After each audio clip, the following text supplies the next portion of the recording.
စာအုပ်တစ်အုပ်ဟာစိတ်ဝင်စားစရာတွေဉာဏ်ကွန်မျိုးစရာတွေပါဝင်တဲ့စာအုပ်တစ်အုပ်ဆိုရင်သင်စိတ်ဝင်စားမလားပြီးတော့ဒီစာအုပ်ထဲမှာဇာတ်လမ်းတို့60ကျော်တွေပါဝင်မယ်ဒီဇာတ်လမ်းတွေကိုဖတ်ရင်းလေးလာရင်းနဲ့ကိုယ့်ရဲ့ဖြတ်ထုံးဉာဏ်တွေထွက်ပေါက်တွေးခေါ်ဟာတွေကိုတိုးတက်လာမယ်ဆိုရင်သင်စိတ်ဝင်စားသလားဒီစာအုပ်ကတော့ဆရာချမ်းမြေဝင်းဘာသာပြန်ရေးဖွဲ့ထားတဲ့တစ်ပေါင်းတစ်ညီမြချင်း3ဆိုတဲ့စာအုပ်ဖြစ်တယ်ဒီစာအုပ်ရဲ့မူရင်းစာရေးဆရာ Dave Shaw ဟာကြော်ညာလောကမှာအင်မတန်နာမည်ကြီးတဲ့ဖန်တီးမှုဒါရိုက်တာတစ်ယောက်သူ့ရဲ့ရေးဟန်ကတိုးတယ်ပြက်တယ်ရှင်းတယ်ခွင့်အားအပြည့်ပါတယ်ဖွဲ့တဲ့ခြင်းတွေသိမရှိဘူးဖတ်ရတာလွယ်တယ်ပေါ်ပါတယ်ဒါပေမဲ့ရားလိုက်တဲ့ဘ ഹു တုဒ္ဒတွေကတန်ဖိုးရှိတယ်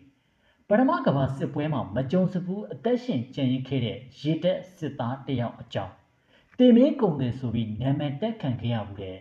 ငင်းကျန်းဖခင်တစ်ယောက်အကြောင်းလက်ချောင်းနှစ်ချောင်းမရှိတော့ပေမဲ့ဂျက်ဂီတာအသစ်ကိုဖန်တီးနိုင်ခဲ့တဲ့ဂျပစီတယောက်အကြောင်းထင်မှတ်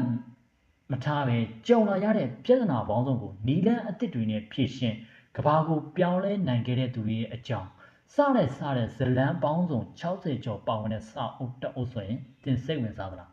ဒီစာအုပ်မှာဆိုရင်ကြစ်လက်ပေါ်ပါပြီးတော့နေရာစုံမှာအသုံးဝင်တဲ့စာအုပ်တအုပ်ဖြစ်တယ်ဒီစာအုပ်ကိုဖတ်ရှုပြီးရင်တော့သင်ဟာဖြတ်ထုံးဉာဏ်တွေဉာဏ်ကွင်းတွေဖောက်ထွက်တွေးခေါ်ဟန်တွေတိုးတက်လာမယ်ဆိုတာအာမခံထားတဲ့စာအုပ်တအုပ်ဖြစ်ပါတယ်ကဲဆရာချမ်းမြေဝင်ဘာသာပြန်ရေးဖွဲ့ထားတဲ့တစ်အပေါင်းတစ်ညီမြချင်း3ဆိုတဲ့စာအုပ်လေးကိုဝယ်ယူဖတ်ရှုလိုက်ပါအောင်ခင်ဗျာအဆုံးထိကြည့်ရှုပေးတဲ့အတွက်အားလုံးကိုကျေးဇူးတင်ပါတယ်ခင်ဗျာ